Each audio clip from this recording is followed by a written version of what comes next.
चलिए अब हम लोग चैप्टर 2 को कंप्लीट करेंगे, जिसका नाम है सिंधु घाटी की कलाएं। ठीक है, सिंधु घाटी की कलाएं। देखिए, सिंधु घाटी और हड़प्पा सभ्यता हम लोग क्लास 12 का जब एनसीईआरटी पढ़ेंगे उसमें हिस्ट्री में पढ़ेंगे। यहाँ पर हम आर्ट एंड कल्चर पढ़ रहे हैं, इसलिए यहाँ पर सिंधु घाटी की केवल कला को देख करके आगे बढ़ जाना है ना।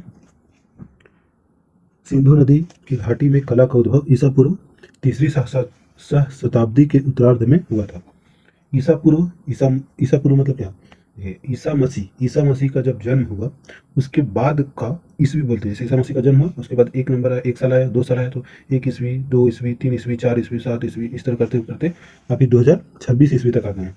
और ईसा मसीह के जन्म से पूर्व जितना भी होता है उसको हम लोग ईसा पूर्व कहते हैं। ठीक, तो सिंधु नदी घाटी की कला का उद्भव कब हुआ है? ईसा पूर्व, मैंने ईसा मसीह के जन्म से तीसरी सह शताब्दी मतलब 3,300, सह शताब्दी मतलब 3,000 साल पहले, है ना। शताब्दी रहता तो 100 साल, यहाँ पर सह शताब्दी मतलब 3,000 साल पहले हुआ है। ईसा मसीह के जन्म से 3,000 साल पहले की बात हो रहा है। ठीक, तो देखिए, इस सभ्यता के विभिन्न स्थलों से कला के जो रूप प्राप्त हुए हैं उनमें प्रतिमाएं, मुहरे, मिट्टी के बर्तन, आभूषण, पकी हुई मिट्टी की मूर्तियां आदि शामिल है। ठीक है, इस सभ्यता के विभिन्न स्थलों से कला के जो रूप प्राप्त हुए हैं उनमें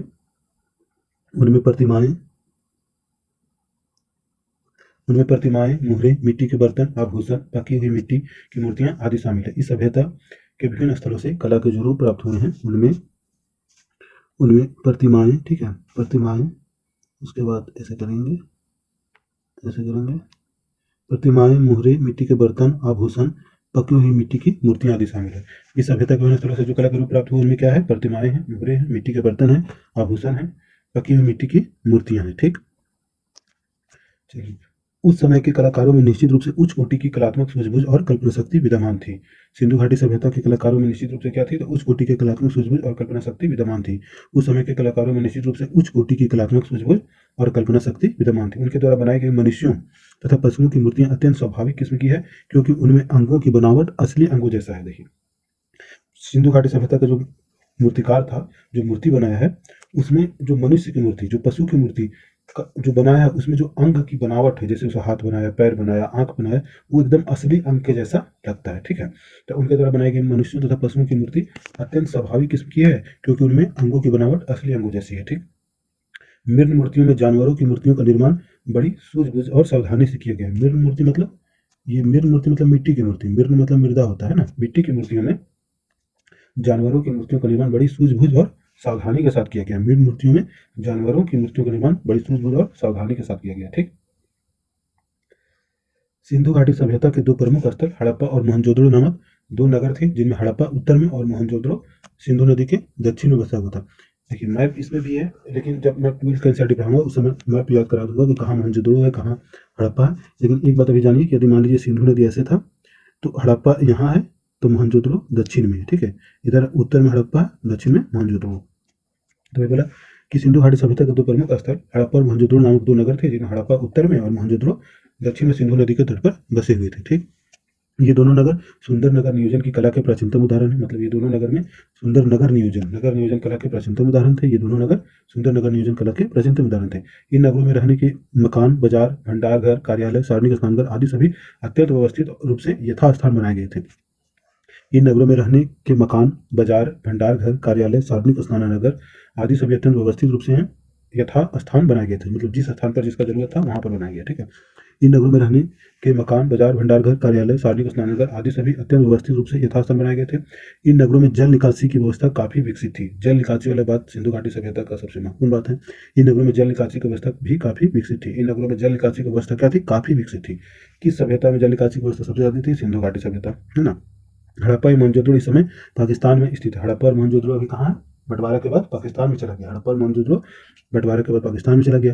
कुछ अन्य महत्वपूर्ण स्थलों में से भी हमें कला वस्तुओं के नमूने मिले हैं, जिनके नाम है लोथल, धौलावीरा गुजरात, राखीगढ़ी हरियाणा, रोपड़ पंजाब, कालीबंगा राजस्थान। अब हम लोग घटना चक्र में देखते हैं, कम से कम 50 क्वेश्चन में लोथल और धौलावीरा का नाम रहता है, राखीगढ़ी, रोपड़ और कालीबंगा। क्यों रहता है यही पांचों का नाम ज्यादा?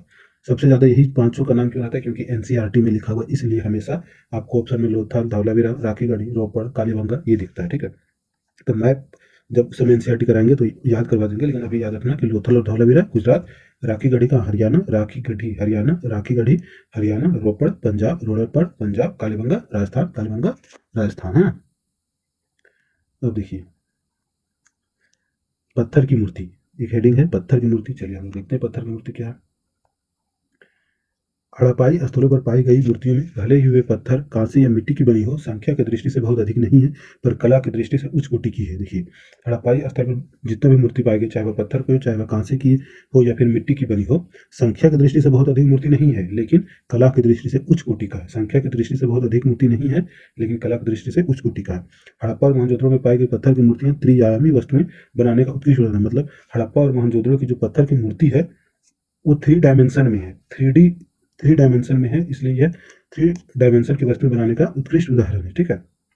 पत्थर की मूर्तियों में दो पुरुष प्रतिमाएं बहुचर्चित है, जिनमें से एक पुरुष धड़ है जो लाल चूना पत्थर का बना हुआ है, दूसरा दाढ़ी वाले पुरुष की आवाज मूर्ति है जो सिलखड़ी की बनी हुई है। देखिए पत्थर की जो मूर्ति है उसमें से दो प्रतिमाएं बहुत चर्चित है। उसमें एक है पुरुष धड़ जो हम लोग आगे इसी चैप्टर में देखेंगे, जो कि लाल चूना पत्थर का बना, पुरुष धड़ लाल चूना पत्थर का बना है। दूसरा दाढ़ी वाला पुरुष, ये दाढ़ी वाला पुरुष है ना, ये दाढ़ी वाला पुरुष है। इसके किससे बना हुआ? सिलखड़ी नामक, मतलब सिलखड़ी भी एक प्रकार का पत्थर ही था, सिलखड़ी से बना हुआ है ना।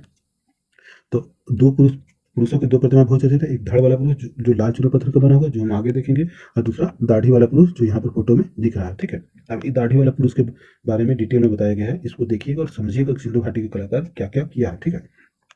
दाढ़ी वाले पुरुष को एक धार्मिक व्यक्ति माना जाता है। दाढ़ी वाले पुरुष को क्या माना जाता है? इसको एक धार्मिक व्यक्ति माना जाता है। दाढ़ी वाले पुरुष को एक धार्मिक व्यक्ति माना जाता है। ठीक है। इस आवाज मूर्ति को आवच मतलब क्या? मतलब इस आवच मूर्ति को शॉल ओढ़े हुए दिखाया गया। देखिए ये जो मूर्ति है इस शॉल ओढ़ा हुआ है। ठीक है। देखिए शॉल ओढ़ा हुआ, तो यही बोल रहा है कि इस आवच मूर्ति को शॉल ओढ़े हुए दिखाया गया। इस आवच मूर्ति को शॉल ओढ़े हुए दिखाया गया। आवच मतलब क्या कि ऊपर का केवल मूर्ति है, नीचे पेट पैर ये सब नहीं है इसमें, है ना। तो वही है कि इस आवच मूर्ति को शॉल ओढ़े हुए दिखाया गया। ठीक। शॉल को बाएं कंधे के ऊपर से और दाहिनी भुजा के नीचे डाला गया। शॉल जो है सो कहाँ? बाएं कंधा के ऊपर से और दाहिनी भुजा के नीचे डाला गया। ठीक है। जैसे हम लोग शॉल ओढ़ते हैं तो मान लीजिए बाएं कंधे के ऊपर से लेकर के दाहिनी भुजा के नीचे डालिएगा तो उस तरह से शॉल ओढ़ा हुआ। ठीक। शॉल त्रिफुलिया नमूनों से सजी हुई। देखिए ये जो फूल है तो इसके बारे में बोल रहा है कि शॉल जो है सो त्रिफुलिया नमूनों से सजी हुई। देखिए तीन तीन है, एक दो तीन, तो शॉल जो है सो शॉल त्रिफुलिया नमूनों से सजी हुई है। सोचिए कि पत्थर का मूर्ति बना रहा है और उसमें कितना कलाकारी सिंधु घाटी सभ्यता का व्यक्ति कर रहा है। ठीक है। आंखें कुछ लंबी और आधी बंद दिखाई देती है, मानो वह पुरुष ध्यान अवस्थित हो। आंखें कुछ लंबी और आधी बंद दिखाई देती है, मानो कि वह पुरुष ध्यान अवस्थित हो, ध्यान में लगे हुए। ठीक है। नाक सुंदर बनी हुई है, होंठ कुछ आगे निकले हुए हैं जिनकी बीच की रेखा गहरी है। ठीक है। नाक सुंदर बनी हुई है, होंठ कुछ आगे निकले, जिनकी बीच की रेखा गहरी है। दाढ़ी मूछ और गुलमच्छे चेहरे पर उभरी हुई है। देखिए इस चित्र में दाढ़ी है, पूरा दाढ़ी एकदम मस्त दाढ़ी है, मूछ है, सब कुछ है। ठीक है। तो दाढ़ी मूछ भी है इस चित्र में। ठीक है। इस चित्र में क्या है? दाढ़ी और मूछ भी है। ठीक। उसके बाद है कि कान सीप के जैसे दिखाई देते हैं। देखिए इसका कान को देखिए, कान जो है सो सीप के बीच जैसे दिखाई देते हैं और उसके बीच छिद्र है। बालों को बीच की मांग के द्वारा दो हिस्सों में बांटा गया है, जिसके सिर की ओर सादा फीता बंधा हुआ है। मतलब बाल को एकदम मस्त सेट करके रखा हुआ है, फीता से बांधा हुआ है। ये सब बात इस फोटो में दिखता है। ठीक है। सिंपल सा क्वेश्चन पूछेगा नहीं, बस ओवरऑल अंडरस्टैंडिंग के लिए है। उसके बाद दाहिनी भुजा पर एक बाजूबंद है और गर्दन के चारों ओर छोटे छोटे छेद बने, जिससे लगता है कि वह माला पहने हुए। देखिए बाजूबंद। चलिए अब कांसे की ढलाई देखते हैं ना। कांसे की ढलाई एक तकनीक था कांसा की मूर्ति ढालने का। उस तकनीक कैसे था, क्या था, उसके बारे में इसमें है। ठीक है। हड़प्पा के लोग कांसे की ढलाई बड़े पैमाने पर करते थे और इस काम में प्रवीण थे, मतलब बहुत ही एक्सपर्ट थे, है ना। हड़प्पा के लोग कांसे की ढलाई बड़े पैमाने पर करते थे और इस काम में प्रवीण थे। हड़प्पा के लोग कांसे की ढलाई बड़े पैमाने पर करते थे और इस काम में प्रवीण थे। इनकी कांस्य मूर्तियाँ कांसे को ढालकर बनाई जाती थी। इनकी कांस्य मूर्तियाँ कैसे बनाई जाती थी? कांसे को ढालकर बनाई जाती थी। इनकी कांस्य मूर्तियाँ कांसे को ढालकर बनाई जाती थी। इनकी कांस्य मूर्तियाँ कांसे को ढालकर बनाई जाती थी। इस तकनीक के अंतर्गत सर्वप्रथम मोम की एक प्रतिमा या मूर्ति बनाई जाती थी। इसे चिकनी मिट्टी से पूरी तरह लीप कर सूखने के लिए छोड़ दिया जाता था। जब वह पूरी तरह सूख जाती थी तो उसे गर्म किया जाता था और उसके मिट्टी के आवरण में एक छोटा सा छेद बनाकर उस छेद के रास्ते से सारा पिघला हुआ मोम बाहर निकाल दिया जाता था। इसके बाद चिकनी मिट्टी की खाली सांचे में उसी छेद के रास्ते से पिघली हुई धातु भर दी जाती थी। जब वह धातु ठंडी होकर ठोस बन जाती थी तो चिकनी मिट्टी के आवरण को हटा दिया जाता था। यूट्यूब पर शॉर्ट्स वीडियो तो देख लीजिएगा कि कांस्य की मूर्तियाँ सिंधु घाटी में कैसे बनता था। मैं इसको फिर से बता दे रहा हूँ कि मान लीजिए एक मोम का मूर्ति बनाते हैं। मान लीजिए एक विरसव बनाना था, ठीक है। सिंधु घाटी सभ्यता के लोग को विरसव बनाना था या फिर कांस्य की नर्तकी बनाना था। उन लोग को कांस्य की नर्तकी बनाना था, तो उन लोग क्या किया, सबसे पहले मोम से कांस्य की नर्तकी को बनाया, ठीक है। मोम से बनाया, उसके ऊपर मिट्टी मिट्टी का पूरा लेयर लपेट दिया, मतलब मोटा मिट्टी का एक लेयर लपेट दिया और उसको सूखने के लिए छोड़ दिया, धूप में सुखाया काफ़ी दिनों तक। जब वो मिट्टी का लेयर पूरा सूख गया, अब उसको आग में गर्म किया, उस मूर्ति को, उस लेयर को क्या किया, उस जो बनाया था उसको क्या किया, आग में गर्म किया। गर्म किया तो अंदर वाला मोम क्या हुआ, पिघल जाएगा। ऊपर तो मिट्टी है, मिट्टी गर्म हो रहा है, गर्म हो रहा है, अंदर मोम है तो मोम पिघल जाएगा। उसके बाद उसमें छेद किया और सारा मोम को बाहर निकाल लिया। जब सारा मोम बाहर निकल गया तो मिट्टी का आवरण बच गया। अब अंदर क्या है, खाली स्थान, खाली जगह है। उस खाली जगह में पिघला हुआ कांसा को डाल दिया। जब वो पिघला हुआ कांसा को डाल दिया और ऊपर से फिर मिट्टी को हटा दिया, तो कांसा का कांच की नर्तकी बन गई, ठीक है। थोड़ा सा वीडियो देख लीजिएगा, शॉर्ट्स वीडियो देख लीजिएगा, मजा आ जाएगा। अब कांच के मनुष्यों और जानवरों दोनों की मूर्ति बनाई थी। कांसा में क्या था कि मनुष्य और जानवर दोनों की मूर्ति बनाई गई, न केवल मनुष्य का नहीं, केवल जानवर की नहीं, मनुष्य और जानवर दोनों की मूर्ति बनाई गई। मानव मूर्तियों का सर्वोत्तम नमूना है एक लड़की की मूर्ति जिसे नर्तकी के रूप में जाना जाता है। इसका फोटो आगे हम लोग देखेंगे। मानव मूर्तियों का सर्वोत्तम नमूना है एक लड़की की मूर्ति जिसे नर्तकी के रूप में जाना जाता है। मानव मूर्तियों का सर्वोत्तम नमूना है एक लड़की की मूर्ति जिसे नर्तकी के रूप में जाना जाता है। कांसे की बनी हुई जानवरों की मूर्तियों में भैंस बकरी की मूर्तियां विशेष रूप से उल्लेखनीय है। कांसे से बनी जानवरों की मूर्तियों में भैंस और बकरी की मूर्तियां विशेष रूप से उल्लेखनीय है। कांसे की बनी हुई जानवरों की मूर्तियों में भैंस और बकरी की मूर्तियां विशेष रूप से उल्लेखनीय है। कांसे की बनी हुई जानवरों की मूर्तियों में भैंस और बकरी की मूर्तियां विशेष रूप से उल्लेखनीय है। भैंस का सिर और कमर ऊंची उठी हुई है तथा सींग फैले हुए हैं। भैंस का सिर और कमर ऊंची उठी हुई है तथा सींग फैले हुए हैं। भैंस का सिर और कमर ऊंची उठी हुई है तथा सींग फैले हुए। सब जेनरिक बातें, सब पूछेगा नहीं। सिंधु सभ्यता के सभी केंद्रों में कांसे की ढलाई का काम बहुतायत होता था। देखिए, सिंधु घाटी सभ्यता में जितना भी केंद्र, चाहे वो हड़प्पा हो, मोहनजोदड़ो हो, लोथल हो, कालीबंगा हो, राखीगढ़ी हो,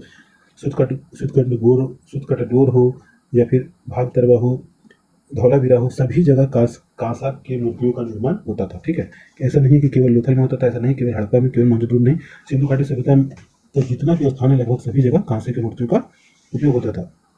लोथल में पाया गया तांबे का कुत्ता। देखिए, लोथल कहाँ है, गुजरात। मैप में बता दिखाऊंगा 12वीं एनसीईआरटी में, याद करा दूंगा लोथल कहाँ है।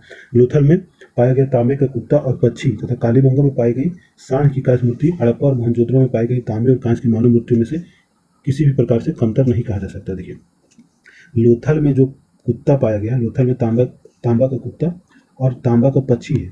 कालीबंगा में जो है वो सांड की कांच की मूर्तियां हैं। उसको हड़प्पा, देखिए हड़प्पा बड़ा शहर था और मोहनजोदड़ो बड़ा शहर था, तो उससे कम नहीं माना जा सकता किसी भी रूप में, ठीक है। तांबा और कांसा की मूर्ति है। याद रखिएगा कि हड़प्पा में कहीं पर भी लोहा नहीं है। हड़प्पा में कहीं पर भी लोहा का कोई भी सामान नहीं मिल रहा है। तांबा है, कांसा, यहाँ दो धातु मिल गया। आगे हम लोग देखेंगे सोना भी है लेकिन लोहा नहीं है, ठीक है।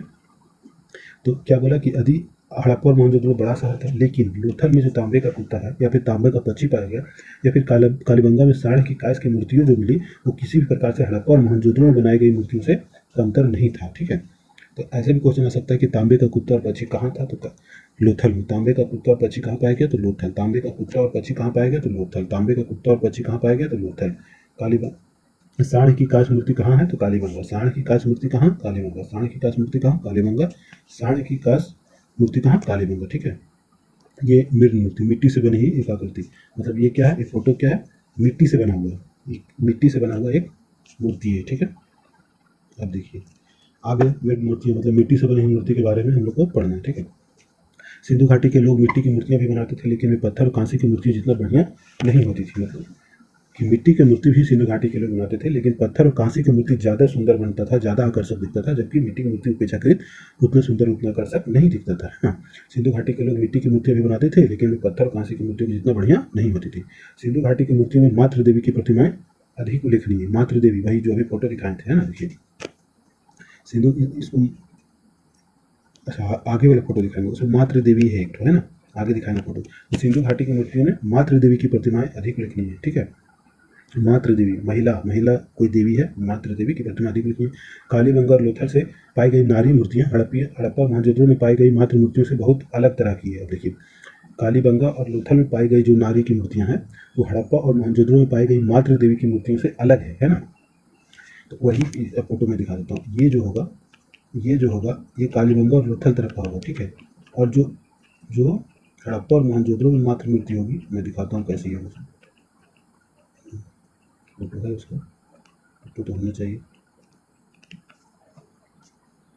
फोटो मातृ देवी की मैं फोटो दिखा रहा हूँ। मातृ देवी, मातृ, आप लोग देखिएगा एनसीईआरटी में तो छपा हुआ है।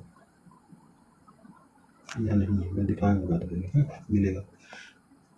यहाँ से हो गया, यहाँ से हो गया,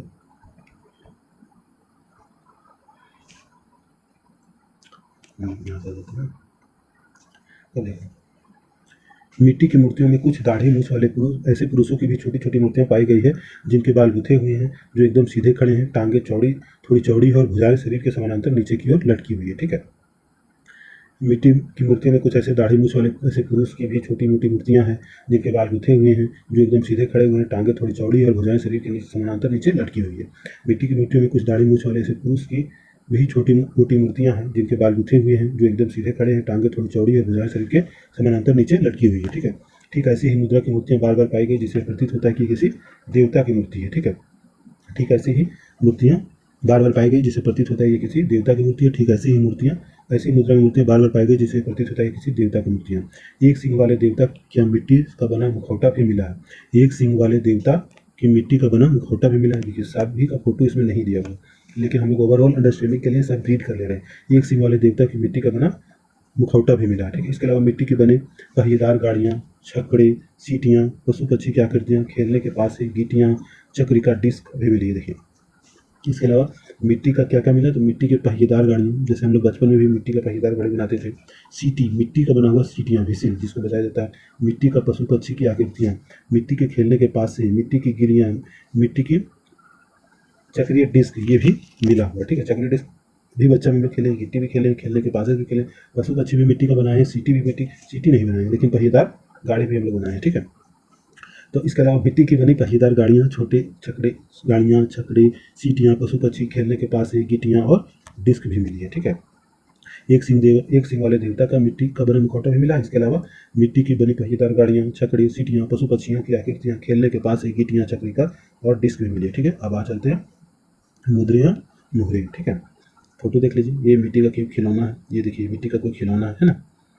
अब देखिए मुद्रे और मुहरे, मुद्राएं एवं मुहरे। पुरातत्वविदों को हजारों की संख्या में मुहरे मुद्राएं मिली है जो आमतौर पर सेलखड़ी और कभी कभी गुमे, चकमक पत्थर, तांबा, कांस और मिट्टी से बनाई गई थी। देखिए मुहरे मतलब क्या, अभी के समय का सिक्का जो कॉइन देख सकते हैं उसी को उस समय का मुहर कहा जाता है। ठीक है, तो आमतौर पर सिलखड़ी के नामक पत्थर का बना हुआ, कभी कभी गोमेद का भी बना हुआ, चकमक पत्थर का भी कुछ बना हुआ, कुछ तांबा का भी बना हुआ, कुछ कांसा का भी बना हुआ, कुछ मिट्टी से भी बना हुआ है। ठीक है, तो मोहरे केवल सिलखड़ी से बना हुआ। ऐसे आ जाएगा कि सिंधु घाटी सभ्यता के सभी मोहरे सिलखड़ी से बने हुए, गलत। सभी मोहरे सिलखड़ी से नहीं बना हुआ, कुछ गोमदे, चकमक, कुछ थी तांबा, कांस और मिट्टी से बनेंगे। या दूसरा स्टेटमेंट हो जाएगा सिंधु घाटी सभ्यता के कुछ मोहरे चकमक पत्थर, तांबा, कांस और मिट्टी से भी बने हैं, तो भी सही हो जाएगा, है ना।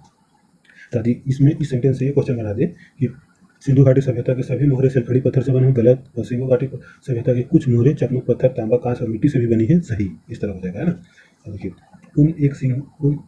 उन पर एक सिंह वाले सांड, गेंडा, बाघ, हाथी, जंगली भैंसा, बकरा, भैंसा आदि पशुओं की सुंदर आकृतियां बनी हुई दिखाता हूँ। मोहरे पहले देख लीजिए, सबसे पहले मोहर देखिए, ये है मोहर। ठीक है, ये फोटो जो है ये मुहर। अब मुहर पर कई प्रकार, मुहर जो है सो उस पर कई प्रकार के जीव जंतु बना होता था, मतलब कोई ना कोई एक ठो जीव जंतु बना होता था। तो देखिए उन मुहरों पर एक सिंह वाले गेंडा, गेंडा, बाघ, हाथी, जंगली भैंसा, बकरा, भैंसा आदि पशुओं की सुंदर आकृतियां बनी हुई थी। ठीक है, तो उन पर जो मुहर था उन पर एक सिंह वाले सांड, गेंडा, बाघ, हाथी, जंगली भैंसा, बकरा, भैंसा आदि पशुओं की सुंदर आकृतियां बनी हुई थी। ठीक है, इन आकृतियों में प्रदर्शित विभिन्न स्वाभाविक मनोभावों की अभिव्यक्ति विशेष रूप से उल्लेखनीय है। इन आकृतियों में प्रदर्शित विभिन्न स्वाभाविक मनोभावों की अभिव्यक्ति विशेष रूप से उल्लेखनीय है। मतलब केवल पशु नहीं बना था, पशु की विभिन्न मनोभावों को भी मतलब व्यक्त किया गया था इन मुद्राओं पर, ये बात है। ठीक है, इन मुद्राओं को तैयार करने का उद्देश्य मुख्यतः वाणिज्य था। ऐसा प्रतीत होता है कि ये मुद्राएं बाजूबंद के तौर पर भी कुछ लोगों के द्वारा पहनी जाती थी, जिनसे उन व्यक्तियों की पहचान की जा सकती थी, जैसे आजकल लोग पहचान पत्र धारण करते थे। इन मुद्राओं को तैयार करने का मुख्य उद्देश्य क्या था, वाणिज्य था, मतलब व्यापार करने में उपयोग किया जाता था इन मुद्राओं का। और ऐसा प्रतीत होता है कि कुछ लोग मतलब जैसे अभी हम किसी किसी को देखिएगा कि बाएं हाथ या दाहिना हाथ में धागा में कुछ पहना रहता है, कहाँ पे, हाथ में कंधा के पास कुछ धागा में पहना हुआ था। तो वही यहाँ बता रहा है कि ये उस समय कुछ लोग इन मुद्राओं को अपने बाजूबंद के रूप में पहनते थे। उससे ये पता चलता था कि ये व्यक्ति, मतलब उस व्यक्ति का पहचान के बारे में पता चलता था। तो यही बात है कि इन मुद्राओं को तैयार करने का उद्देश्य मुख्यतः वाणिज्य था। ऐसा प्रतीत होता है कि ये मुद्राएं बाजूबंद के तौर पर कुछ लोगों द्वारा पहनी जाती थी, जिनसे उन व्यक्तियों की पहचान की जा सकती थी, जैसे कि आजकल लोग पहचान पत्र धारण करते हैं। इन मुद्राओं को तैयार करने का मुख्य उद्देश्य क्या था? वाणिज्यिक था। ऐसा प्रतीत होता है कि ये मुद्राएं बाजूबंद के रूप में के तौर पर भी कुछ लोगों द्वारा पहनी जाती थी, जिनसे उन व्यक्तियों की पहचान की जा सकती थी, जैसे आजकल लोग पहचान पत्र धारण करते हैं। हड़प्पा की मानक मुद्रा 2x2 इंच की वर्गाकार पटिया होती थी, जो आमतौर पर सेलखड़ी की बनाई जाती थी। देखिए, जितना भी मुद्रा बना है हड़प्पा में, वो 2x2 का है, 2x2 का है ना। लंबाई भी 2 और चौड़ाई भी 2। इससे क्या होता है कि हड़प्पा सभ्यता के लोगों की वैज्ञानिक दृष्टिकोण प्रतीत होता है कि सभी मुद्राएं एक समान बन रहा था, है ना। 2026 में भी क्वेश्चन आया था अनडायरेक्टली कि हड़प्पा के लोग वैज्ञानिक रूप से, मतलब वैज्ञानिक दृष्टिगोचर होता है हड़प्पा के लोगों में। तो सही यही सब बातों से कि हड़प्पा की मानक मुद्रा 2x2 इंच की वर्गाकार पटिया होती थी, जो आमतौर पर सेलखड़ी की बनाई जाती थी। आमतौर पर सेलखड़ी की बनाई जाती थी। सभी सेलखड़ी की बनाई जाती थी नहीं, आम कुछ अलग अलग तत्वों का, अलग अलग पदार्थ का उपयोग करके भी बनाया जाता था।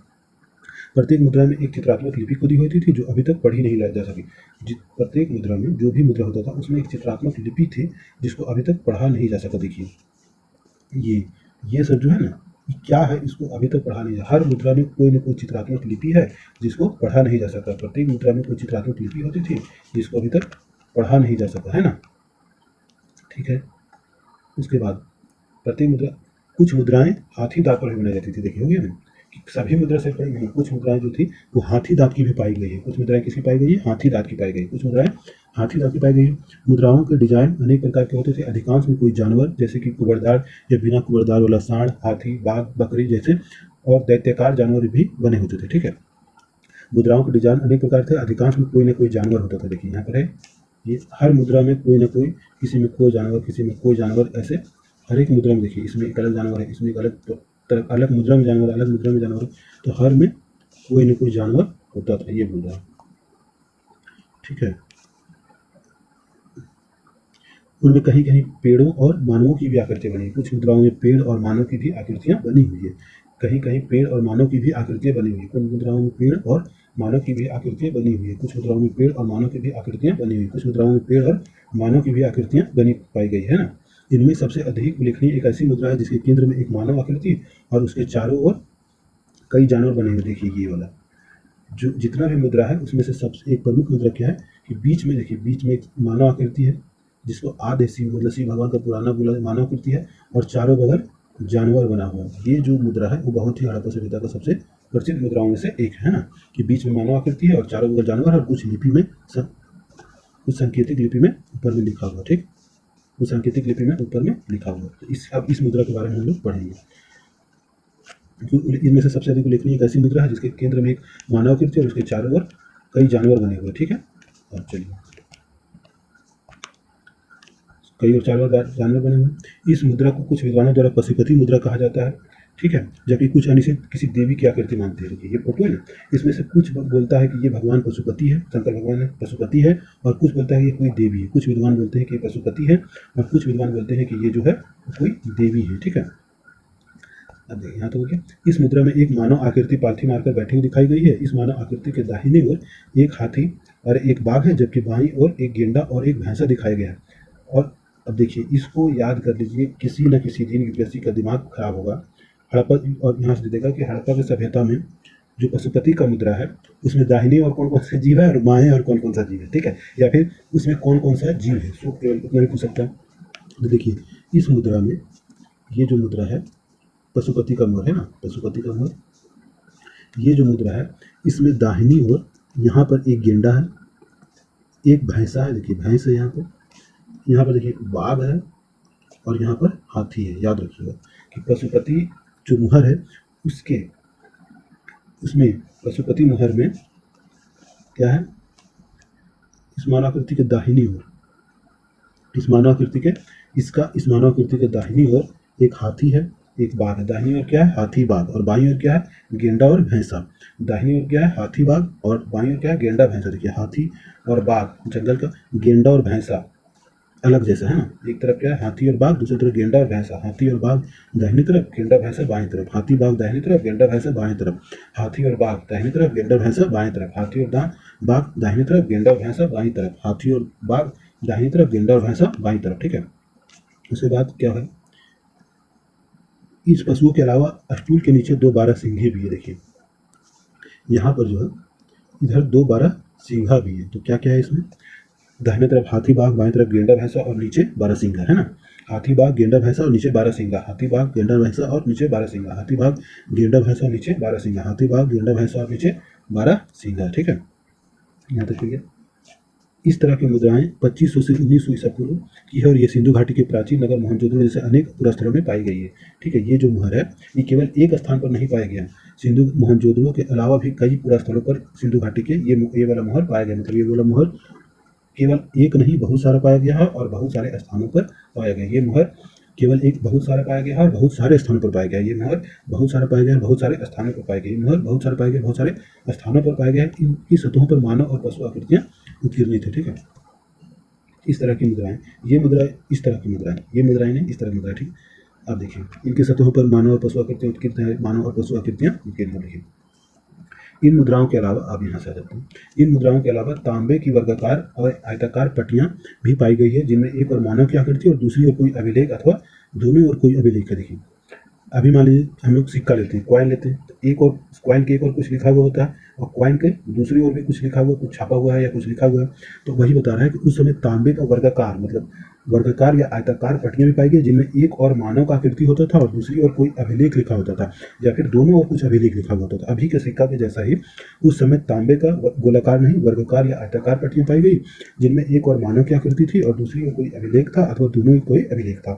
उस समय भी तांबे की वर्गाकार या आयताकार पट्टियां पाई गई, जिनमें एक और मानव की आकृति थी, दूसरी ओर कोई अभिलेख अथवा दोनों ओर कोई अभिलेख था। ठीक है, इन पट्टियों पर आकृतियां और अभिलेख किसी नोकदार औजार छेदनी से सावधानीपूर्वक काटकर अंकित किए गए थे। ठीक है, इन पट्टियों पर आकृतियां और अभिलेख कैसे बनाया गया होगा, तो किसी नुकदार औजार से बनाया गया होगा। अभी अभी आप चांदी का सिक्का कैसे बनता है, चांदी का सिक्का स्वर्णकार की दुकान में देखिए, चांदी का एक गोल कॉइन होता है, उसको अपना औजार से काट काट काट काट काट करके उस पर लक्ष्मी माता और गणेश भगवान दीपावली के समय बनाता है, मैं देखा। तो बस वही बात है, तांबा का पट्टी होगा और उस पर यदि किसी मानव का चित्र बनाना होगा तो उसी तरह बनाता होगा, और कुछ लिखना होता होगा तो उसी तरह लिखता होगा, जैसे विश्व गुलाब लिखा जाता है अभी, है ना। तो इन पट्टियों पर आकृतियों और अभिलेख किसी नुकदार औजार और छेनी से सावधानीपूर्वक काटकर अंकित किए गए थे। ठीक है, ऐसा प्रतीत होता है कि ये ताम पट्टियां बाजूबंद की तरह भुजा पर बांधी जाती थी। देखिए ये भी बात है कि ये जो तांबा पट्टी थी अब बाजूबंद की तरह भुजा पर बांधी जाती थी। वही बात है, कुछ लोग मुहर बांधता था, कुछ लोग ये तांबा की पट्टियां बांधता था। अभी भी लोग कुछ चांदी में कुछ भरवा करके जंतर मंतर बांधते हैं ना। तो ये सब प्रतीत होता है कि ताम पट्टियां बाजूबंद की तरह भुजा पर बांधी जाती थी। ठीक है, मुद्राओं पर अंकित अभिलेख हर मामले में अलग अलग किस्म के होते थे, पर इन ताम पट्टियों पर अंकित अभिलेख उन पशुओं से ही संबंध थे जो उन पर चित्रित किए गए थे। आप देखिए मुद्राओं पर अंकित अभिलेख हर मामले में अलग अलग किस्म के होते थे, मगर जो तांबा पर जिस पशु का चित्र होता था उसी के बारे में उसके पीछे लिखा होता था। ठीक है, मुद्राओं पर अंकित अभिलेख हर मामले में अलग अलग किस्म के होते थे, लेकिन तांबा के पट्टी पर जितना भी मिला है उसमें जिस पशु का चित्र बना हुआ उसी पशु के बारे में उसमें कुछ लिखा हुआ था। ठीक है, अब चलते हैं मृदभांड की ओर। ठीक है, मृदभांड मतलब क्या, घड़ा। अभी के समय में जो घड़ा सुराही ये सब देखते हैं हम लोग, वही उसी को मृदभांड कहते हैं। ठीक है, इन पुरास्थलों से बड़ी संख्या में प्राप्त मृद भांडों मिट्टी के बर्तनों की शक्ल सूरत तथा उन्हें बनाने की शैलियों से हमें तत्कालीन डिजाइनों के भिन्न भिन्न रूपों तथा विषयों के विकास का पता चलता है। इन पुरास्थलों से बड़ी संख्या में प्राप्त मृद भांडों मतलब मिट्टी के बर्तनों की शक्ल सूरत तथा उन्हें बनाने की शैलियों से हमें तत्कालीन डिजाइनों के भिन्न भिन्न रूपों तथा विषयों के विकास का पता चलता है। इन पुरास्थलों से बड़ी संख्या में मृद भांडों मिट्टी के बर्तनों की शक्ल सूरत तथा उन्हें बनाने की शैलियों से हमें तत्कालीन डिजाइनों के भिन्न रूपों के विषय में का विकास का पता चलता है। सिंधु, देखिए क्या है, सिंधु घाटी में पाए गए मिट्टी के बर्तन अधिकतर कुम्हार की चाक पर बनाए गए बर्तन हैं, हाथ से बनाए गए बर्तन नहीं है। देखिए बहुत इंपॉर्टेंट बात है, सिंधु घाटी सभ्यता में बनाए गए अधिकतर बर्तन जो है कुम्हार के चाक से बनाए गए बर्तन हैं और हाथ से बनाए गए बर्तन नहीं है। सिंधु घाटी में पाए गए मिट्टी के बर्तन अधिकतर कुम्हार की चाक पर बनाए गए हैं बर्तन हैं, हाथ से बनाए गए बर्तन नहीं। अधिकतर बर्तन कुम्हार की चाक पर बना, हाथ से नहीं बना है। ठीक है, मतलब कि वैज्ञानिक दृष्टिकोण उस समय डेवलप हो चुका है लोगों में, तो इसलिए अधिकतर बर्तन, सभी बर्तन नहीं, अधिकतर बर्तन जो मैक्सिमम बर्तन है वो कुम्हार की चाक पर बना हुआ है और कुछ हाथ से भी बना हुआ होगा, है ना, कुछ हाथ से भी बना हुआ होगा। तो इसमें यही ऐसा ही क्वेश्चन सभी और कुछ वाला जो बनता है ना क्वेश्चन, इसी ही सबसे बनता है। बोलेगा सिंधु घाटी सभ्यता के सभी बर्तन कुम्हार के चाक से बने गए थे, गलत हो जाएगा। सिंधु घाटी सभ्यता के कुछ बर्तन हाथ से भी बनाए गए थे, सही हो जाएगा, है ना। इनमें रंग किए हुए बर्तन कम और सादे बर्तन अधिक है। सिंधु घाटी सभ्यता में क्या है, रंग किए हुए बर्तन कम है और सादे बर्तन अधिक है। सिंधु घाटी सभ्यता में इनमें रंग किए हुए बर्तन कम है और सादे बर्तन अधिक है। ठीक है, रंग किए हुए बर्तन कम है और सादे बर्तन अधिक है। ये सादे बर्तन आमतौर पर लाल चिकनी मिट्टी के बने हुए, ये सादे बर्तन आमतौर पर लाल चिकनी मिट्टी के बने हुए, सादे बर्तन आमतौर पर लाल चिकनी मिट्टी बने हुए, ये सादे बर्तन आमतौर पर लाल चिकनी मिट्टी के बने हुए, सादे बर्तन आमतौर पर लाल चिकनी मिट्टी के बने हुए। इनमें से कुछ पर सुंदर लाल या स्लेटी लेप लगी हुई है। ठीक है, इनमें से कुछ पर सुंदर लाल या स्लेटी लेप लगी हुई, फोटो हम दिखाएंगे बाद में। इनमें से कुछ पर सुंदर लाल मतलब डिजाइन बना हुआ है लाल रंग से या फिर स्लेटी लेप लगा हुआ है ना। कुछ घुड़ीदार पात्र हैं जो घुड़ियों की पंक्तियों में सजे हुए हैं। अब ये क्या है? कुछ घुंडीदार पात्र हैं जो घुंडियों की पंक्तियों में सजे हैं ना। कुछ घुंडीदार पात्र हैं जो घुंडियों की पंक्तियों में से सजे हुए हैं।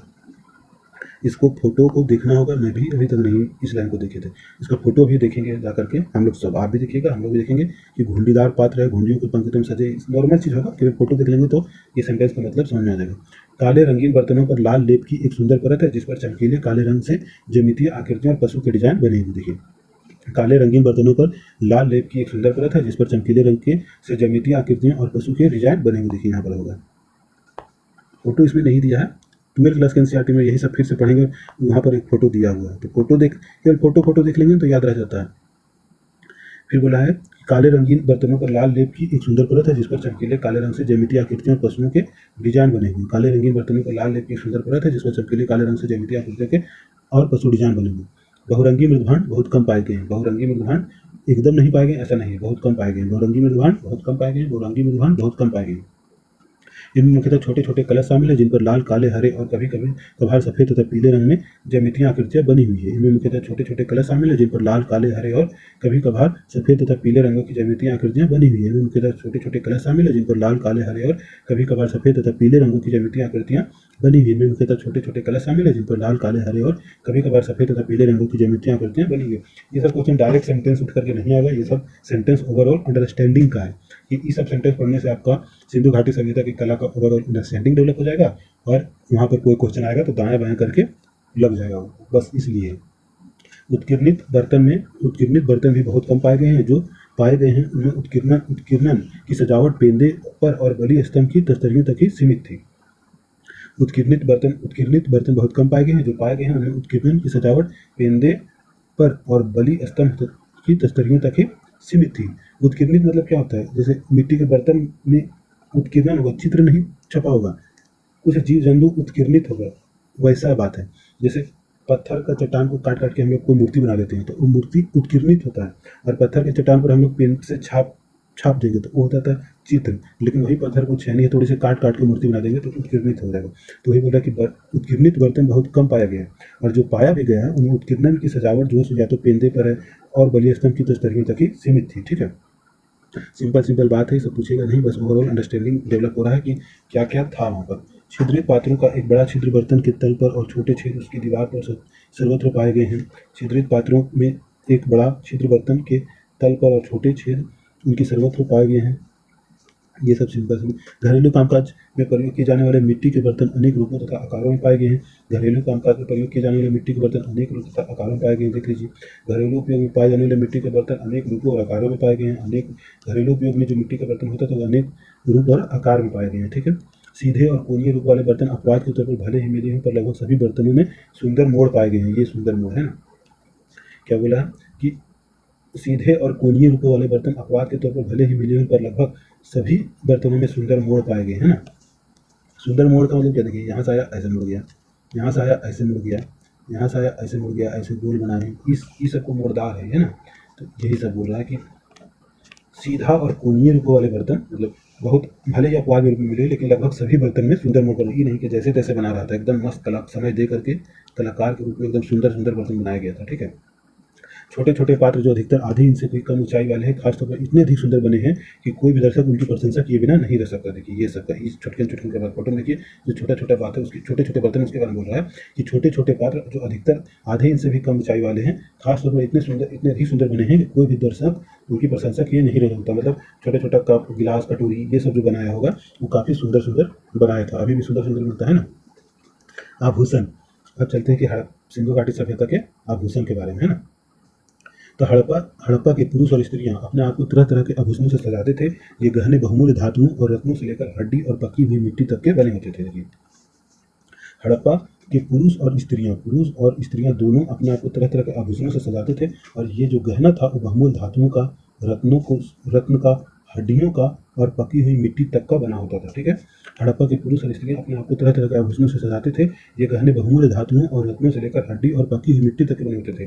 याद रखिएगा कि हड़प्पा सभ्यता में जो आभूषण था वो बहुमूल्य धातु का तो बना हुआ था, रत्न का भी बना हुआ था, लेकिन हड्डी का भी आभूषण था और पकी हुई मिट्टी का भी आभूषण था। हड्डी का भी बना हुआ आभूषण था और पकी हुई मिट्टी के भी आभूषण थे। ठीक है, ये सब सेंटेंस ओवरऑल अंडरस्टैंडिंग बनाता है कि हड़प्पा सभ्यता में जो आभूषण था वो बहुमूल्य धातु रत्न का तो था ही था, हड्डी का और मिट्टी पकी हुई मिट्टी का भी था। ठीक है, गले के हार, फीते, बाजूबंद और अंगूठियां आमतौर पर पुरुषों और स्त्रियां दोनों के द्वारा समान रूप से पहनी जाती थी, पर करधनियां, बूंदे, कर्णफूल मतलब कान में पहनने वाला कोई चीज होगा, कर्णफूल, पैरों के कोड़े, पैजानियां स्त्रियां ही पहना करती, मतलब कुछ कुछ जो चीज था जो कॉमन था जिसको पुरुष और स्त्री दोनों पहनते थे, और कुछ केवल महिलाएं को पहनती थी। जैसे अभी भी है, कुछ कॉमन है, जैसे अंगूठी या फिर बाजूबंद, ये पुरुष और महिलाएं दोनों पहनती है, और कुछ जो चीजें हैं जो केवल महिलाएं पहनती, कुछ गहना भी है। तो वही बात इसमें भी है कि गले के हार, फीते, बाजूबंद और अंगूठियां आमतौर पर पुरुष और स्त्रियां दोनों समान रूप से पहनती थी, पर करधनियां हो गया, बूंदे मतलब कर्णफूल, और पैरों के कड़े, पैजनियां, ये स्त्रियां ही पहनती थी, है ना। यदि पैरों के कड़े तो दादी से पहनती थी, अभी हम लोग भी जानते हैं। कर्णफूल को कान में पहनने वाला चीज होगा, करधनिया क्या होगा नहीं पता हमको। हार, गला का हार तो अब सब हम लोग जानते हैं, फीता भी जानते हैं, बाजूबंद तो वही जो हाथ में पहनता है, अंगूठी, है ना। तो कुछ कॉमन था जो पुरुष भी पहनता था, कुछ महिलाएं भी पहनती थी। मोहनजोदड़ो और लोथल से ढेरों गहने मिले, जिनमें सोने और मूल्यवान नगों के हार, तांबे के कड़े और मनके, सोने के कुंडल, बूंदे और झुमके और शीर्ष आभूषण, लटकने तथा बटने और सेलखड़ी के मनके तथा बहुमूल्य रत्न भी शामिल है।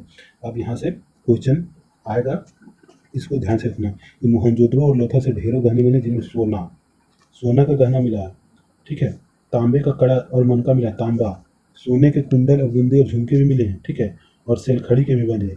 अब देखिए यहाँ पर हमको सोना भी मिल रहा है, तांबा मिल रहा है, पहले हम लोग कांसा भी पढ़ चुके हैं, सेलखड़ी, मिट्टी, कहीं पर भी लोहा का जिक्र नहीं है। बस केवल एक ही बात याद रखना, सोना सिंधु घाटी सभ्यता में मिल रहा है। सोना सिंधु घाटी सभ्यता में सोना उस समय भी मिल रहा है, सिंधु घाटी सभ्यता में सोना मिल रहा है, चांदी भी मिल रहा है, जो हम लोग क्लास 12 में एनसीईआरटी में पढ़ेंगे, एक जगह है लिखा हुआ, सोना चांदी उस समय भी मिल रहा था, तांबा और कांसा मिल रहा था, लोहा नहीं मिल रहा था। सोना चांदी मिल रहा था, तांबा कांसा मिल रहा था, लोहा नहीं था। सोना चांदी था, तांबा कांसा था, लोहा नहीं था, बाकी सेलखड़ी तो था ही था, है ना।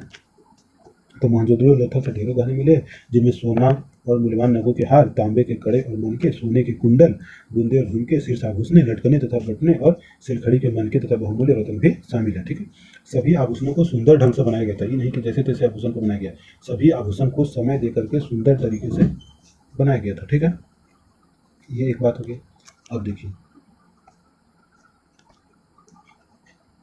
यहाँ ध्यान देने वाली बात यह है कि हरियाणा के फरमाना पूरा स्थल पर एक कब्रिस्तान पाया गया है, जहां शवों को गहनों के साथ दफनाया गया है।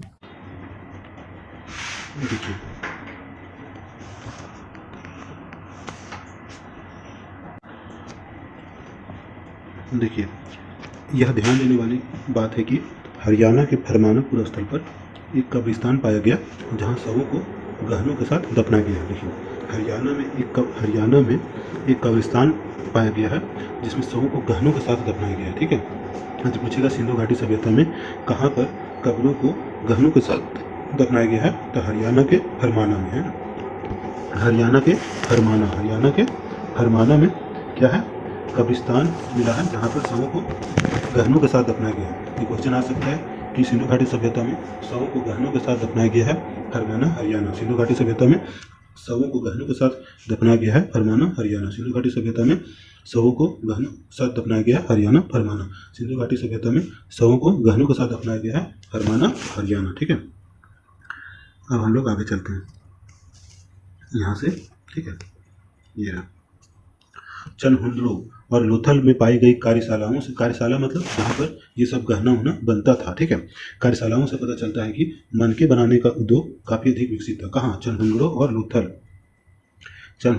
लोथल में पाई गई कार्यशालाओं से पता चलता है कि मनके बनाने का उद्योग काफी अधिक विकसित था। चनहुंदड़ो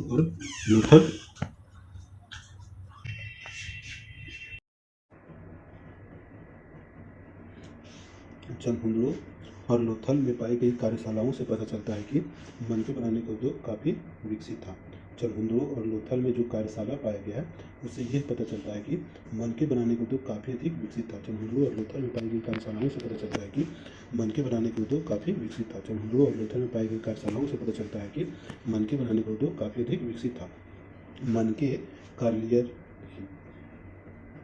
मनके, कार्नेलियन, जमुनिया, सूर्यकांत, स्फटिक, कंचमणि, सेलखड़ी, फिरोजा, लाजवंत मणि आदि के बने होते थे। ये सब स्टोन का नाम है। जैसे अभी हम लोग बोले स्टोन में पुखराज और क्या क्या रहता है, सब पुखराज रहता है और जो भी स्टोन रहता है। तो उस समय जो मनके बनता था वो मनके क्या था, मनके, मनके मतलब माला, ये वाला मनके है ना।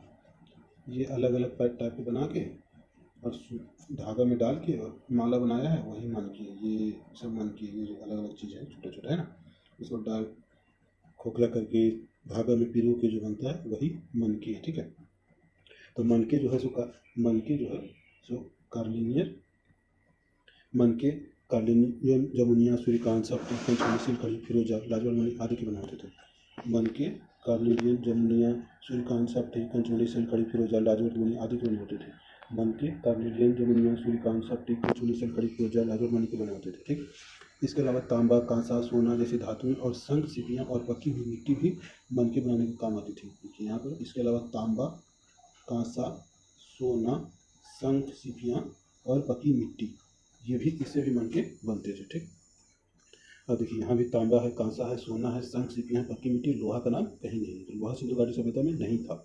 इसके अलावा तांबा, कांसा, सोना जैसी धातुएं और शंख, सीपियाँ और पकी हुई मिट्टी भी मनके बनाने के काम में आती थी। इसके अलावा तांबा, कांसा, सोना जैसी धातुएं और शंख, सीपियाँ और पकी मिट्टी भी मनके बनाने के काम में आती थी। इसके अलावा तांबा, कांसा, सोना जैसी धातुएं और शंख, सीपियाँ और पक्की मिट्टी भी मनके बनाने के काम में आती थी।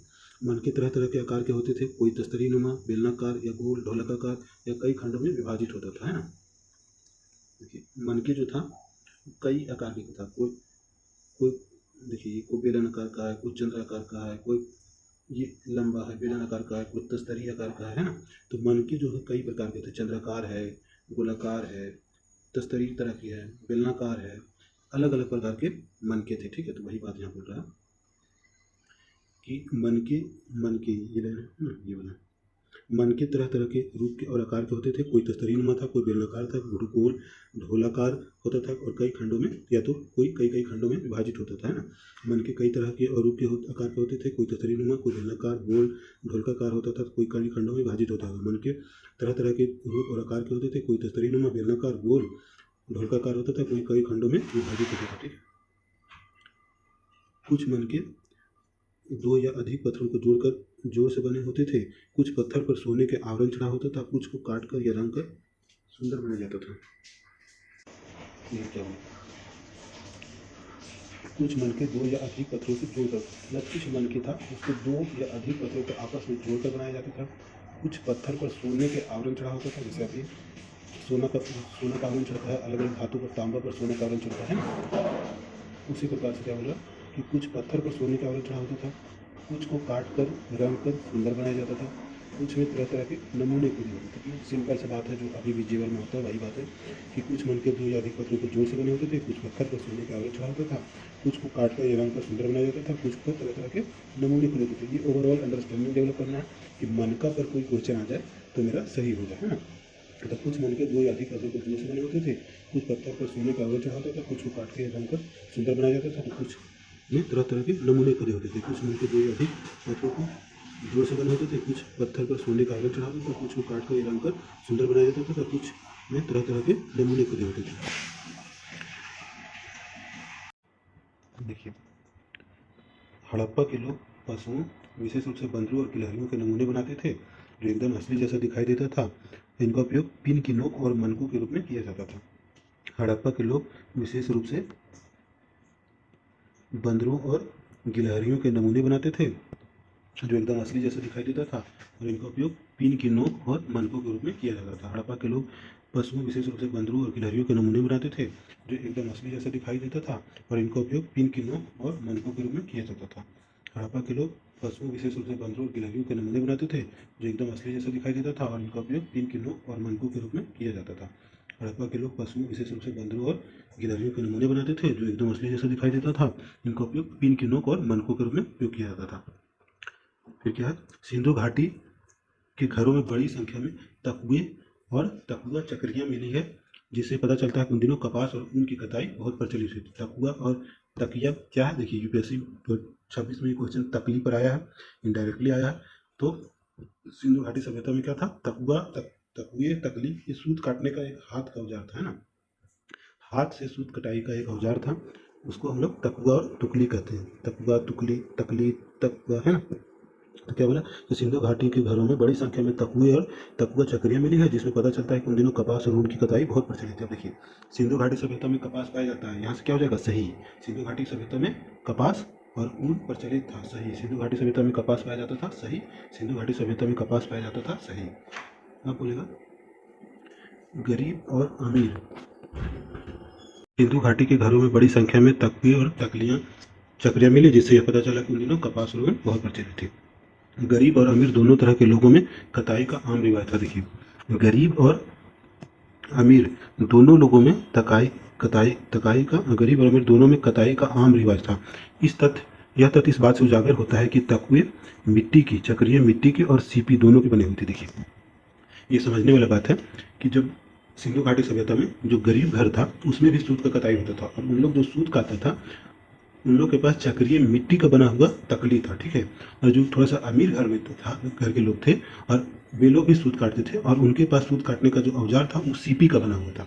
इससे पता चलता है कि सिंधु घाटी सभ्यता में अमीर और गरीब दोनों घरों में सूत कटाई का काम होता था। क्यों? क्योंकि कुछ घरों में मिट्टी के बना हुआ सूत की कटाई का औजार मिला है, कुछ घरों में सीपी का बना हुआ सूत कटाई का औजार मिला है। इससे पता चलता है कि दोनों घर में सूत कटाई होता था। जैसे अभी के समय में ही देख लीजिए कि अभी का समय में यदि हम देखें तो मान लीजिए कुछ घरों में स्टील के बर्तन में खाना परोसा जा रहा है, ठीक है, और कुछ घरों में चांदी के बर्तन में खाना परोसा जा रहा है। तो आज से 5000 साल पहले जब हम लोग भारत के कोई बच्चा पढ़ेगा तो ये तो बोलेगा कि मीन्स खाना गरीब और अमीर घर दोनों में परोसा जाता था। कुछ में स्टील के बर्तन से गरीब घर पता चलता है, और जिसके घर में चांदी का बर्तन मिलेगा वहाँ से पता चलेगा अमीर है। तो वही इसलिए पता चल रहा है कि सूत कटाई अमीर और गरीब दोनों घर में होता था, क्योंकि कुछ घरों में सूत कटाई का औजार मिट्टी का बना हुआ है, कुछ घरों में सूत कटाई का औजार सीपी का बना हुआ था, ठीक है। सीपी मतलब जो समुद्र के किनारे मिलता है, सीपी सो वाला है। पुरुष और स्त्रियाँ धोती और शॉल जैसे दो अलग अलग कपड़े पहनते थे। पुरुष और स्त्रियाँ जो है सो धोती और शॉल जैसे दो अलग अलग कपड़े पहनते थे। पुरुष और स्त्रियाँ धोती और शॉल जैसे दो अलग अलग कपड़े पहनते थे। पुरुष और स्त्रियाँ धोती और शॉल जैसे दो अलग अलग कपड़े पहनते थे। शॉल को दाएं कंधे से नीचे ले जाकर बाएं कंधे के ऊपर ओढ़ी जाती थी। शॉल को जैसे उस आदमी में देखे थे, दाढ़ी वाले पुरुष में, शॉल को दाएं कंधे के नीचे से ले जाकर बाएं कंधे के ऊपर ओढ़ी जाती थी। शॉल को दाएं कंधे से नीचे ले जाकर बाएं कंधे के ऊपर ओढ़ी जाती थी। अब देखिए ये फोटो देख लीजिए, यही है मोती और आभूषण, जिसको हम लोग मनकी कहते हैं ना। ये फोटो को ध्यान से देखिए, मनकी है। कई कई छोटा छोटा, जैसे अभी कैसे छोटा छोटा मोती रहता है, उसको जोड़ जोड़ के लड़की लोग क्या बना देती है, हार बना देती है। तो वही बात है, छोटा छोटा डिजाइन के मोती था, उसको धागा में पिरो करके हार बनाया जाता था। उसी को हम लोग बोलते हैं मनकी। छोटे छोटे बोलते हैं मनके, और ये सब हार हो गया, ठीक। ये हो गया खत्म। अब हम लोग का एक पेज और बचा हुआ, देखिए। पुरातत्विक खोजों से मिली चीज़ों से यह प्रतीत होता है कि सिंधु घाटी के लोग साज श्रृंगार और फैशन के प्रति जागरूक थे। सही बात है। पुरातत्विक खोजों से मिली चीज़ों से प्रतीत होता है कि सिंधु घाटी के लोग साज श्रृंगार और फैशन के प्रति जागरूक थे। पुरातत्विक खोजों से मिली चीज़ों से प्रतीत होता है कि सिंधु घाटी के लोग साज श्रृंगार और फैशन के प्रति जागरूक थे। सिंधु घाटी पुरातत्विक खोजों से मिली चीज़ें प्रतीत होता है कि सिंधु घाटी के लोग साज श्रृंगार और फैशन के प्रति काफ़ी जागरूक थे। उनमें केस सज्जा की भिन्न भिन्न शैलियाँ प्रचलित थी, मतलब बाल बनाने का अलग अलग तरीका था, अभी भी है। अलग अलग तरीका से लोग अलग अलग प्रकार से बाल बनाता है। कुछ लड़कियाँ दो चोटी बांधती है, कुछ कैसे करती है, कुछ कैसे करती है। कुछ लड़का भी है जो अलग अलग स्टाइल से बाल बनाता है। तो उस समय भी केस सज्जा प्रचलित था, ठीक। अब देखिए, पुरुष दाढ़ी और मूछ रखते थे, और स्त्रियां सुंदर दिखने के लिए सिंदूर, काजल, लाली का प्रयोग करती थी, चेहरे पर लेप लगाती थी। सिंधु घाटी सभ्यता में भी, ठीक है, पुरुष दाढ़ी और मूछ रखते थे, स्त्रियां सुंदर दिखने के लिए सिंदूर, काजल, लाली का प्रयोग करती थी और चेहरे पर लेप लगाती थी, ठीक है, जैसे अभी किया जाता है। अभी भी पुरुष दाढ़ी और मूछ रखने का प्रचलन हो गया है, और महिलाएं सिंदूर, काजल, लाली का प्रयोग कर रही है ना। पुरुष दाढ़ी और मूछ रखते थे, और स्त्रियां सुंदर दिखने के लिए सिंदूर, काजल, लाली का प्रयोग करती थी और चेहरे पर लेप लगाती थी, ठीक। धौलावीरों में पत्थरों के ढांचों के अनेक अवशेष मिले, जिनसे यह प्रकट होता है कि सिंधु घाटी के लोग अपने घर आदि निर्माण पत्थर का प्रयोग करते थे, ठीक है। धौलावीरा में पत्थरों के ढांचे के अनेक अवशेष मिले, जिनसे यह प्रकट होता है कि सिंधु घाटी के लोग अपने घर आदि के निर्माण पत्थर का प्रयोग करते थे, ठीक। धौलावीरा में पत्थरों के ढांचे के अनेक अवशेष मिले, जिनसे यह प्रकट होता है कि सिंधु घाटी के लोग अपने घर आदि में पत्थरों का प्रयोग। ये सब जेनरिक स्टेटमेंट है। यदि यूपीएससी सब पढ़े रहे हैं आप चाहे नहीं पढ़े रहे, यूपीएससी के क्वेश्चन में आ जाएगा कि सिंधु घाटी की सभ्यता के लोग अपने घरों के निर्माण में पत्थरों का प्रयोग करते थे। सही जेनरिक बात है, इसमें कोई फैक्ट नहीं, कोई डाटा नहीं, कोई एक्सट्रीम बात नहीं, जेनरिक बात है। पत्थरों का प्रयोग करते थे तो करते थे, तो जेनरिक स्टेटमेंट है सर, है ना। सिंधु घाटी के कलाकार एवं शिल्पकार अनेक शिल्पों में अत्यधिक पारंगत है, जिनमें धातु का ढलाव, पत्थरों पर नक्काशी, मिट्टी के बर्तन बनाना, उन्हें रंगना, जो जानवरों, पक्षियों, पौधों को साधारण रूप से लेकर टेराकोटा का निर्माण प्रमुख है। देखिए क्या बोला, सिंधु घाटी के कलाकार और शिल्पकार जो थे अनेक शिल्पों में अत्यधिक पारंगत थे, ठीक है। इसमें धातु का ढलाव, ठीक है, इसमें पारंगत है। पत्थरों पर नक्काशी, इसमें पारंगत है। मिट्टी के बर्तन बनाना, उन्हें रंगना, जानवरों, पौधों और पक्षियों के साधारण रूप से लेकर टेराकोटा का निर्माण शामिल है ना। सिंधु घाटी की सभ्यता के लोग के कलाकार और शिल्पकार शिल्पों में अत्यधिक पारंगत है, जिनमें धातु का ढलाव, पत्थरों पर नक्काशी, मिट्टी के बर्तन बनाना, उन्हें रंगना, जानवरों, पौधों और पक्षियों के साधारण रूप से लेकर टेराकोटा का निर्माण प्रमुख है। देखिए यहाँ 2 फोटो दिए हुए है ना, टेराकोटा के खिलौने। टेराकोटा मतलब मिट्टी होता है ना। तो सिंधु घाटी के कलाकार शिल्पकार अनेक शिल्पों में अत्यधिक पारंगत है, जिनमें धातु का ढलाव, पत्थरों पर नक्काशी, मिट्टी के बर्तन बनाना, उन्हें रंगना, जानवरों, पौधों और पक्षियों का साधारण रूप से लेकर टेराकोटा का निर्माण मुख्य है ना। सिंधु घाटी के कलाकार शिल्पकार अनेक शिल्पों में अत्यधिक पारंगत है, जिनमें धातु का ढलाव, पत्थरों पर नक्काशी, मिट्टी के बर्तन बनाना, उन्हें रंगना, जानवरों, पौधों और पक्षियों के साधारण रूप से लेकर टेराकोटा का निर्माण प्रमुख है। ये फोटो देख लीजिए, टेराकोटा का खिलौना मतलब मिट्टी के खिलौने हैं, ठीक है। अब देखिए सिंधु घाटी सभ्यता का सबसे महत्वपूर्ण जो हम लोगों को अवशेष प्राप्त हुआ उसमें से एक है ये नर्तकी की मूर्ति। इस पर से हर एग्जाम में लगभग क्वेश्चन पूछा जाता है। इस मूर्ति के बारे में कुछ नहीं पूछा जाता है, तो इस मूर्ति को हम लोग अच्छे से पढ़ लेते हैं। यहाँ से पढ़ लेंगे, उसके बाद कोई भी एग्जाम में इस नर्तकी की मूर्ति पर कोई भी क्वेश्चन बना देगा तो वो सही टिक होगा, है ना। तो चलिए देखते हैं नर्तकी की मूर्ति को, एक एक लाइन को रट जाएंगे इसका, है ना। पहले बोला कि सिंधु घाटी की कलाकृतियों में एक सर्वोत्कृष्ट कृति एक नाचती हुई लड़की यानी नर्तकी की कांस्य प्रतिमा है, जिसकी ऊंचाई लगभग 4 इंच है, ठीक है। देखिए यही डायरेक्ट एक बार यूपीएससी में पूछ दिया था कि नर्तकी की मूर्ति किस धातु का बना हुआ, कांसा का, तांबा का, सोना का, चांदी का, है ना, और जिसकी ऊंचाई लगभग 4 इंच है। तो एक एक लाइन से क्वेश्चन बन सकते हैं, ठीक है। तो सिंधु घाटी की कलाकृतियों में एक सर्वोत्कृष्ट कृति एक नाचती हुई लड़की यानी नर्तकी की कांस्य प्रतिमा है, जिसकी ऊंचाई लगभग 4 इंच है, 4 उंगली, 4 इंच याद रखिएगा। हाथ में 5 उंगली होता है, 5 नहीं है, 4 है, ठीक है। नर्तकी की प्रतिमा की ऊंचाई कितना है, पीसीएस में सीधा पूछ देगा, 4 इंच है। हाथ में 5 उंगली होता है, लेकिन नर्तकी का प्रतिमा की ऊंचाई 4 इंच है, ठीक है। ये बात याद रखना कि कांच की यह प्रतिमा कांच का है और 4 इंच है। यह प्रतिमा क्या है, तो कांसा का है और 4 इंच है। प्रतिमा कांच का है और 4 इंच का है। दूसरा बात, मोहनजोदड़ो में पाई गई यह मूर्ति तत्कालीन ढलाई कला का एक उत्तम नमूना है। दूसरा बात क्या बोल रहा है कि मोहनजोदड़ो कहाँ पाया गया है, नर्तकी की मूर्ति मोहनजोदड़ो में पाया गया है। तो मोहनजोदड़ो में पाई गई यह मूर्ति तत्कालीन ढलाई कला का उत्तम नमूना है। मोहनजोदड़ो में पाई गई यह मूर्ति तत्कालीन ढलाई कला का उत्तम नमूना। मोहनजोदड़ो में पाई गई यह मूर्ति तत्कालीन ढलाई कला का एक उत्तम नमूना। मोहनजोदड़ो में पाई गई यह मूर्ति तत्कालीन ढलाई कला का एक उत्तम नमूना। मोहनजोदड़ो कहाँ पाया गया, मोहनजोदड़ो कहाँ, मोहनजोदड़ो कहाँ, मोहनजोदड़ो कहाँ, मोहनजोदड़ो। नर्तकी की त्वचा का रंग सांवला दिखाया गया है। जो नर्तकी का त्वचा का रंग कैसा है, तो सांवली कलर का है ना। नर्तकी की त्वचा का रंग सांवला दिखाया गया, नर्तकी की त्वचा का रंग सांवला दिखाया गया, नर्तकी की त्वचा का रंग सांवला दिखाया गया, ठीक। चौथा बात, वह लगभग निर्वस्त्र है और उसके लंबे केस सिर के पीछे एक जोड़े के रूप में गुंथे हुए हैं। देखिए ये नर्तकी की मूर्ति ऐसा है जिसको कपड़ा इसमें नहीं है, पहनाया गया था। और जो इसका बाल है, देखिए यहाँ पर बाल जो है सो गुथा हुआ है ना। बाल जो है इसका गूथ के, और जो अभी भी महिलाएं और लड़की लोग को देखते हैं जो बाल ऐसे बना के और फिर रख लेती है, तो इस नर्तकी का जो बाल है उसे जो केस है, लंबा केस है, उस सिर के पीछे एक जोड़े के रूप में गुथा हुआ है, ठीक। अब का जो एनसीईआरटी है उसमें इस महिला को कपड़ा पहना दिया, जिसके कारण काफी विवाद हो रहा है ना। अब बाकी उसमें हम लोग नहीं जाते हैं, तो केवल इसको हम लोग पढ़ते हैं, ठीक है। उसकी बाईं भुजा चूड़ियों से ढकी हुई है। देखिए इसका जो बाईं भुजा है इसमें पूरा का पूरा चूड़ी पहनी हुई है।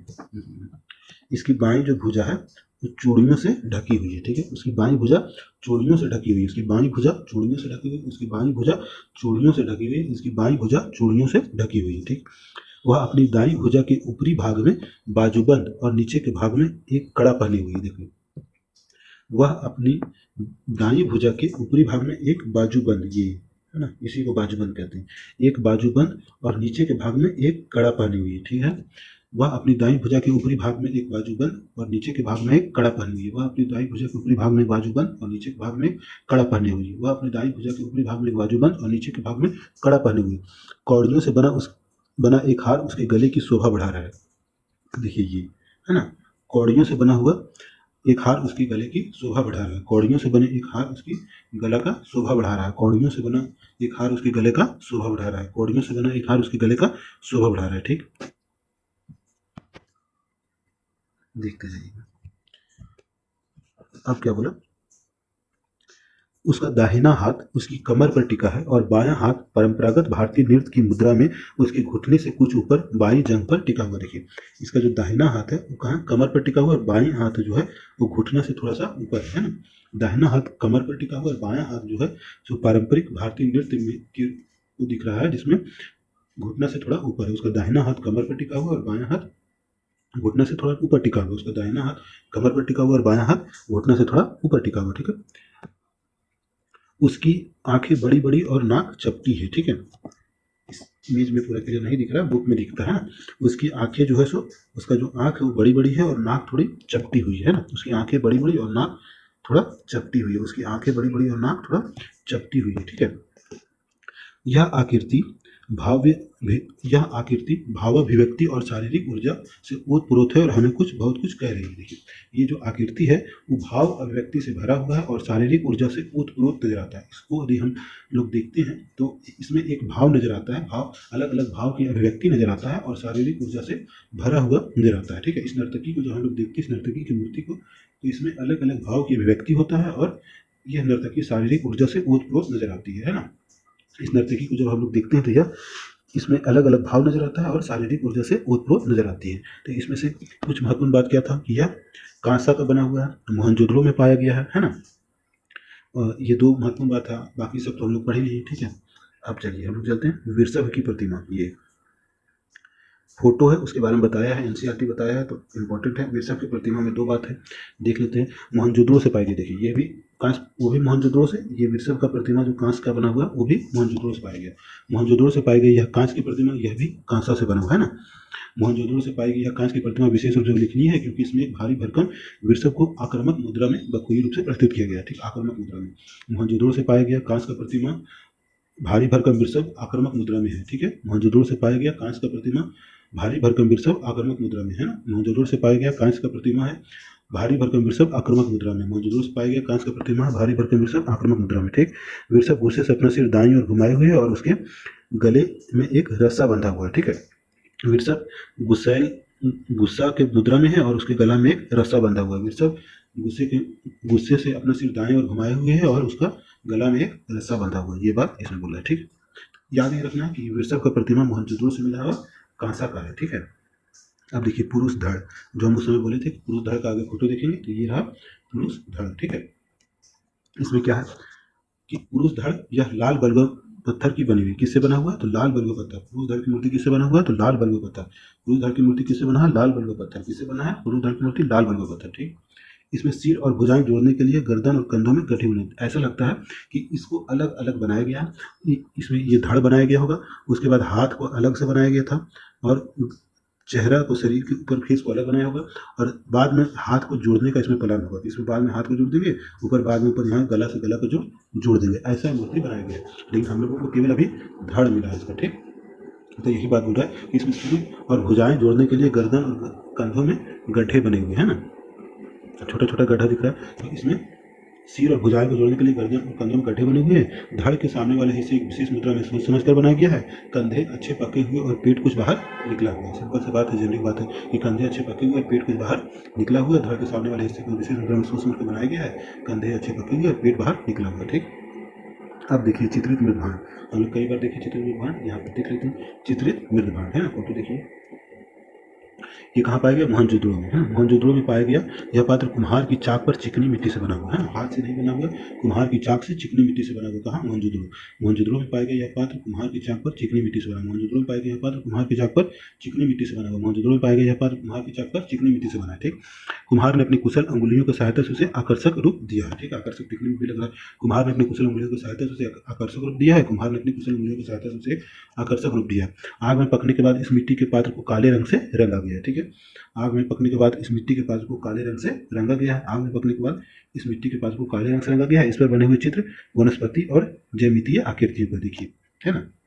वनस्पति के चित्र मतलब पत्ता जैसा लग रहा है, और ज्यामितीय आकृति की, ये देखिए त्रिभुज त्रिभुज छापा हुआ है ना, तो इस पर बना हुआ चित्र जो है सो वनस्पति और ज्यामितीय आकृतियों जैसे लग रहे हैं। ठीक है, इस पर बने हुए चित्र वनस्पतियों और ज्यामितीय आकृतियों के हैं। वैसे तो ये साधारण चित्र है, लेकिन इसमें इनमें आमूर्तीकरण की प्रवृत्ति दिखाई देती है। भाई आमूर्तीकरण मतलब कोई मूर्ति नहीं छपा हुआ है, चित्र बना हुआ है ना। वैसे तो साधारण चित्र है, लेकिन इसमें आमूर्तीकरण की प्रवृत्ति दिखाई देती है। ठीक, अब ये वाला मातृका, मातृदेवी मातृका है ना, ये फोटो देखिए, एकदम अजीब सा आकृति सिंधु घाटी सभ्यता के लोग बनाया है। क्या बनाया है तो वही सब जाना, थोड़ा पढ़ लेते हैं इसके बारे में क्या लिखा हुआ है। कि मातृका, मातृका की मूर्तियों का आमतौर पर भद्दी मतलब अजीब टाइप का अपरिष्कृत मतलब कुछ मतलब फाइन डिजाइन नहीं दिया गया है। खड़ी मुद्रा में उन्नत उरेजों पर हार लटकाए और कमर के चारों ओर अधोवस्त्र लपेटे हुए करधनी पहने हुए दिखाए गए हैं। ठीक है, मृतिका की मूर्तियों को आमतौर पर भद्दी अपरिष्कृत खड़ी मुद्रा में उन्नत उरेजों पर हार लटकाए और कमर के चारों ओर अधोवस्त्र लपेटे हुए और करधनी पहने हुए दिखाया गया है। ठीक है, मृतका की मूर्तियों को आमतौर पर भद्दी अपरिष्कृत खड़ी मुद्रा में उन्नत और पुरुषों पर हार लटकाए और कमर के चारों ओर अधोवस्त्र लपेटे हुए और करधनी पहने हुए दिखाया गया है। सिर पर पंखे जैसे आवरण और दोनों तरफ प्याले नुमा उभार सिंधु घाटी सभ्यता के मात्र देवी प्रतिमाओं का एक अलंकारिक विशेषता है। अब एग्जाम में कभी क्वेश्चन आ जाएगा कि सिर पर पंखे जैसा आवरण और दोनों तरफ प्याले नुमा उभार किस सभ्यता के प्रतिमाओं की अलंकृत विशेषता है। तो आंसर क्या होगा, सिंधु घाटी सभ्यता। सिर पर पंखे जैसा आवरण और दोनों तरफ, देखिए सिर पर पंखे जैसा ये आवरण हैंड फैन जैसा है ना, सिर पर पंखे जैसा आवरण और दोनों तरफ प्याले नुमा उभार जो है सो मातृ देवी की प्रतिमाओं में एक अलंकृत विशेषता है। सिर पर पंखे जैसा आवरण और दोनों तरफ प्याले नुमा उभार सिंधु घाटी की मातृ देवी की प्रतिमाओं का एक अलंकृत विशेषता है। सिर पर पंखे जैसा आवरण और दोनों तरफ प्याले नुमा उभार सिंधु घाटी की मातृ देवी प्रतिमाओं का एक अलंकृत विशेषता है। इन आकृतियों को गोल गोल आंखों और चोंच जैसी नाक बहुत भद्दी दिखाई देती है और उनका मुंह ऐसा लगता है कि जैसे चीर कर बनाएगा, मतलब मिला जुला करके देखने में उतना कुछ आकर्षक है नहीं, है ना। चलिए ये हो गया। इस तरह से हम लोग का चैप्टर 2 भी कंप्लीट हो गया। बहुत बहुत धन्यवाद, बहुत बहुत